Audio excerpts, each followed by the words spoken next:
All right, guys, back again with another video. Um, Look, the Bulls won every statistical category, and quite frankly, this game was not close, like at all. The final score is 118 to 133. The one thing I am disappointed in is the fact that this team let them score 118 points. They really shouldn't have gotten more than probably 92. Like 92 points should have been their cap. No cap.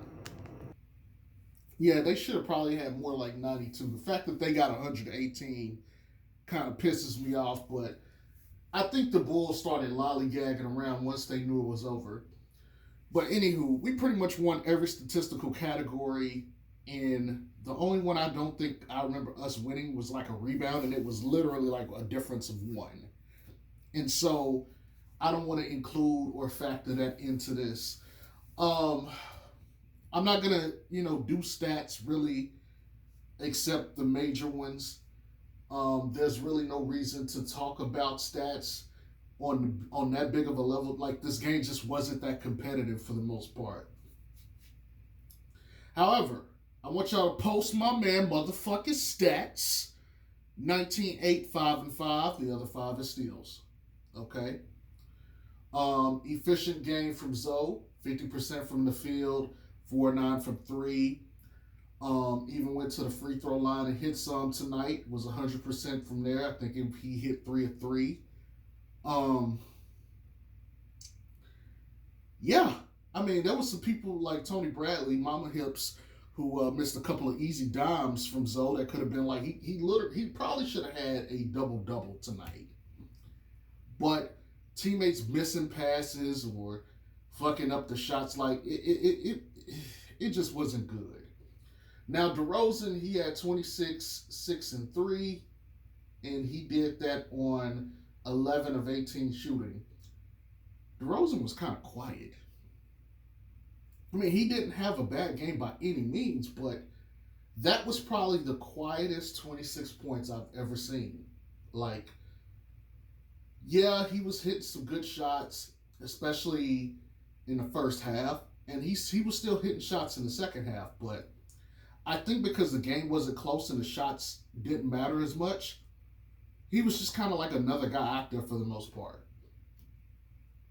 Now, I'm not going to get into Javante Green or Caruso. Caruso only played a couple minutes and then he sat because he had an injury and they didn't let him come back out. So he ended up getting replaced essentially by Kobe White, who had 24 points this game. And surprisingly, Kobe White was efficient on 7 at 15. But if you watch the game, you would have thought he probably was more like 4 of 18. And so that's interesting in and of itself. Now, our bench did work. Our bench did work.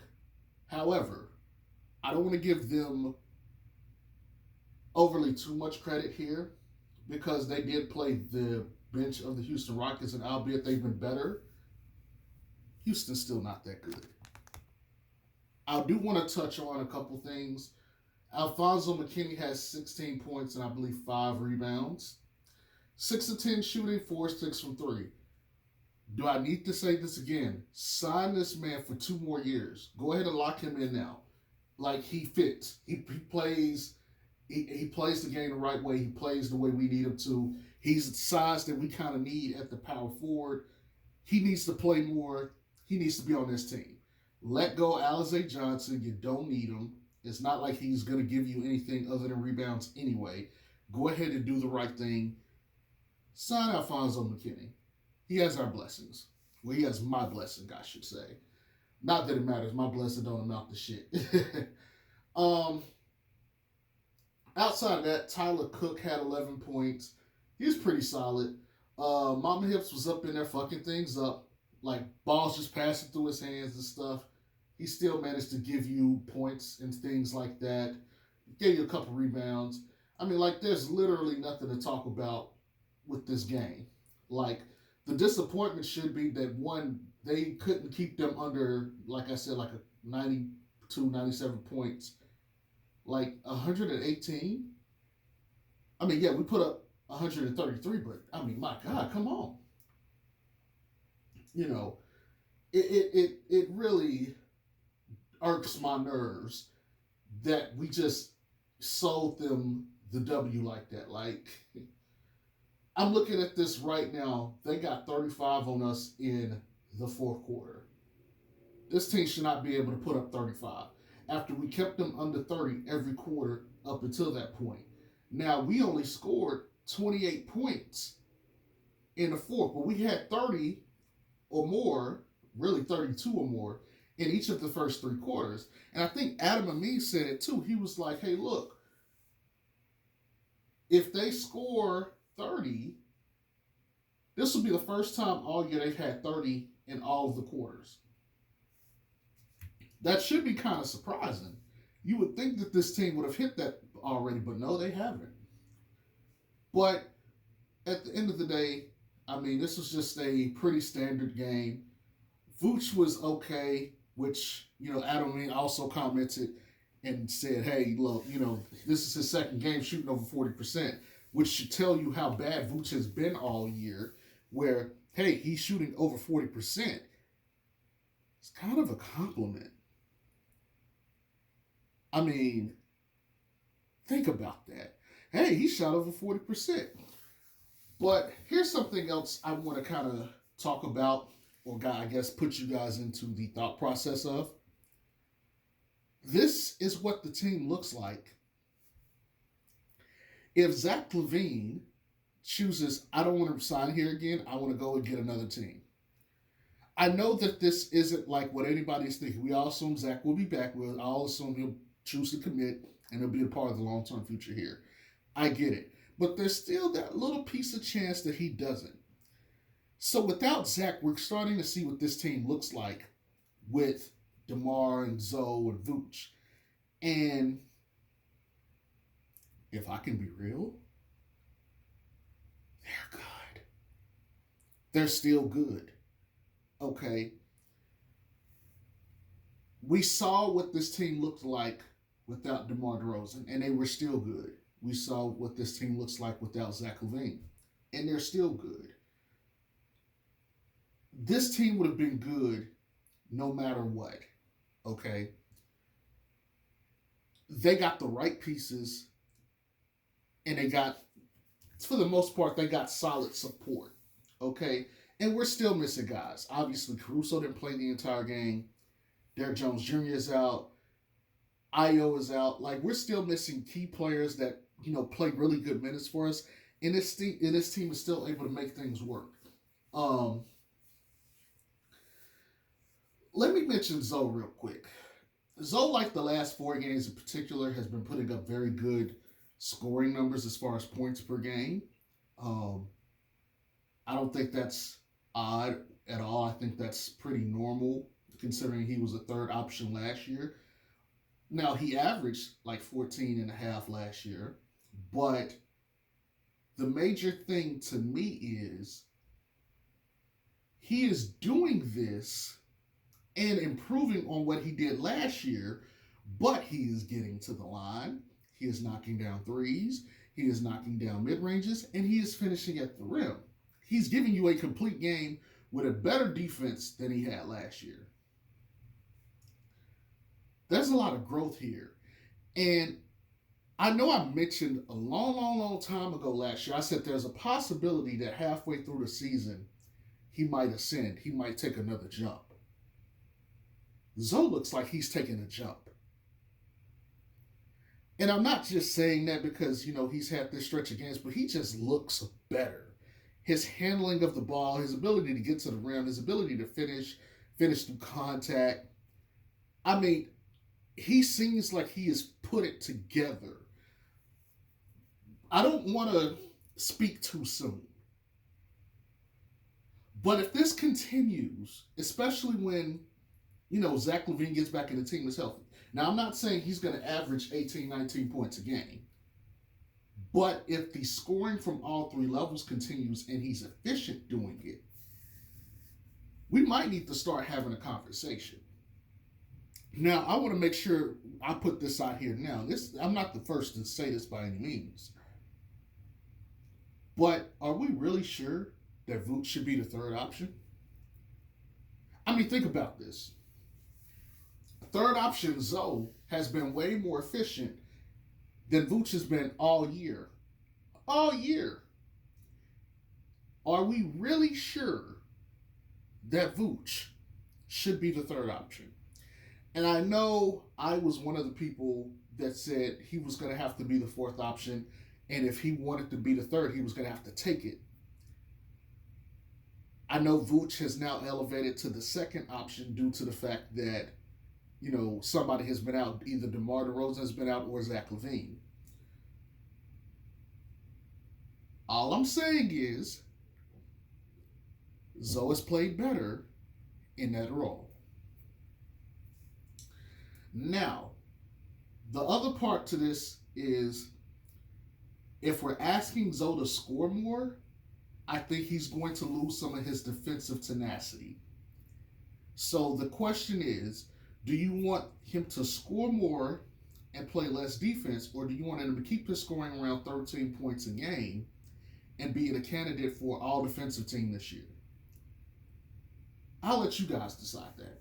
I'm not going to sit here and make that argument for you, but I just want to say that I think that's something we're going to have to think about and consider in the days and months and whatnot, weeks going forward, okay?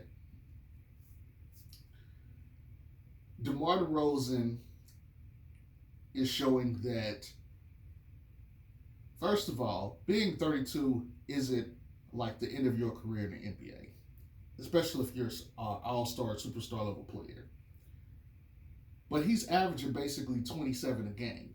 He did this his last year in Toronto. Now, somebody earlier today posted snippets of KD's playoff numbers versus DeRozan's. And I'm going to be honest. DeRozan wasn't in KD's league. Wasn't in his league. And I don't want to say he's in KD's league now, because the playoffs is a different animal. But this is going to have to be something that we pay a lot of attention to going forward. Because here's the thing. If DeRozan has a great regular season but can't get it done in the playoffs, his value will tank. And I know a lot of people are pissed off at me for saying trade DeRozan, but that's part of the reason why I was with the trade DeRozan thing. Because his value is only going to go down to me as he gets older, okay? But if he goes to the playoffs and there's like a clear gap between him and the opposing other team's best player, and I think at this point people would say DeRozan is probably the Bulls' best player, it is going to become contentious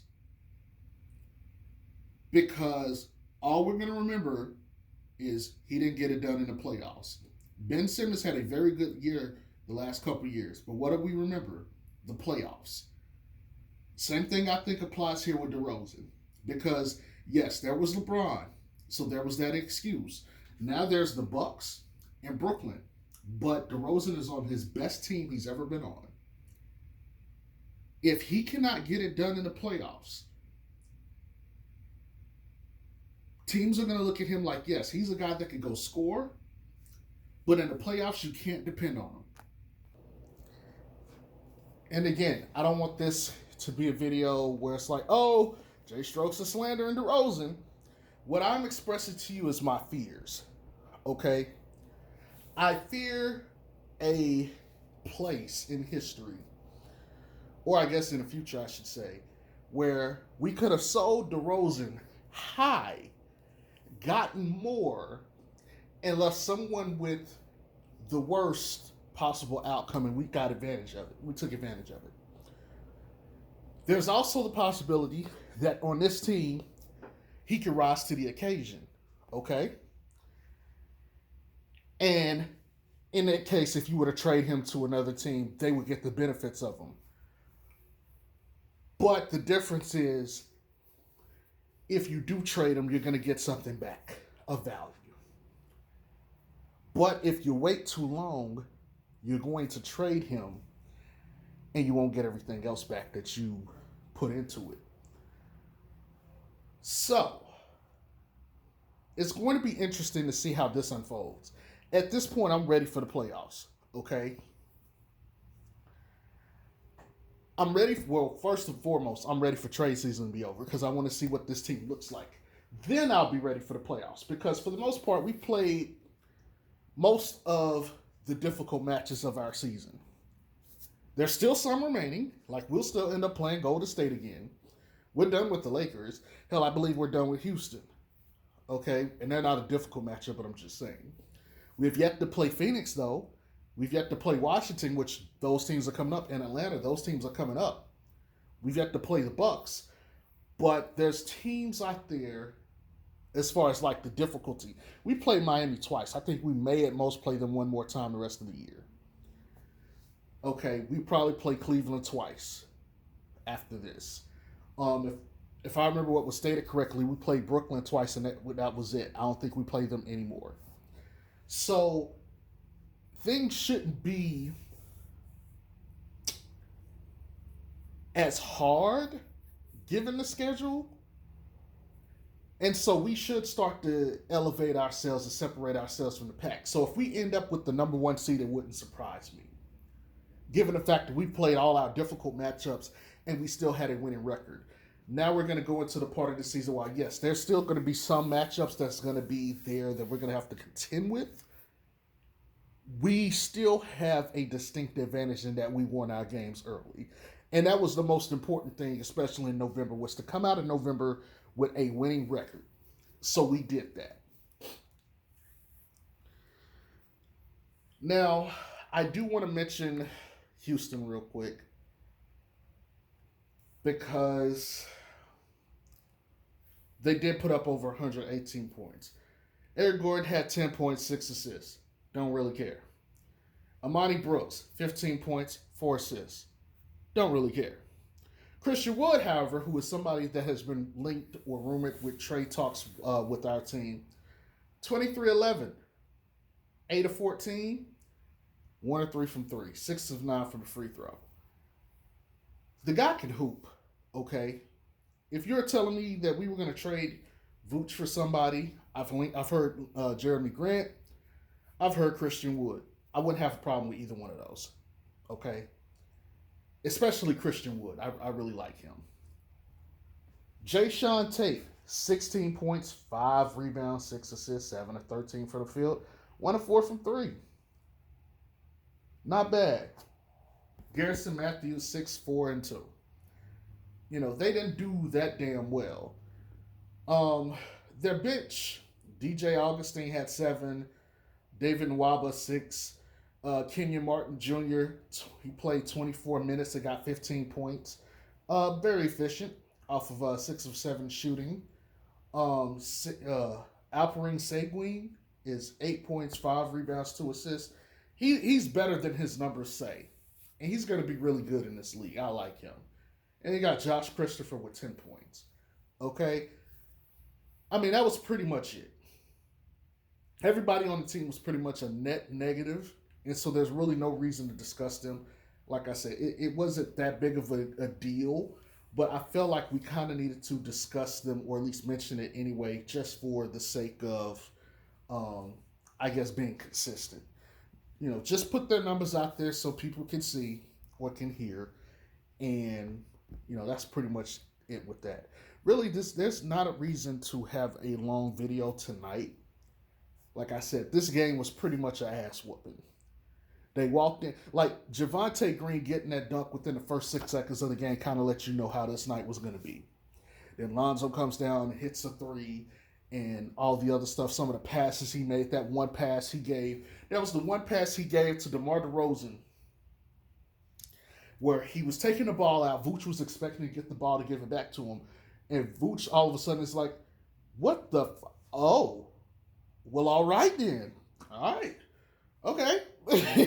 And that was literally, if you go back and look at that highlight, Vooch looks confused as fuck until he realizes what's happening. It's just how special Zoe is. Okay. Outside of that, I mean, there was a couple other highlight plays here, but everything. I'll say this: this is one of the few games where, for the most part, if you look at the stats are fairly accurate. Like I said, the one where it's like, nah, it's Kobe White. You have to watch the game to get to see. But everybody else, if you go look at their stats, it's like exactly what it said. Okay. If you stat watch this game, you got the details. You got 95% of the game. Okay. So again, like I said, there's really no reason to continue talking about this one. As far as the schedule, we got Toronto on Wednesday. And they're 14-15 right now. We're 19-10. If we win this, we're 20-10. That means 30 games is down. Okay?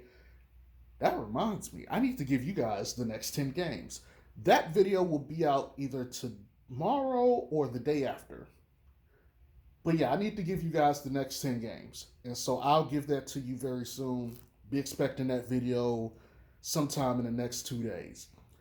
But we play them, and then we don't have another game until Saturday.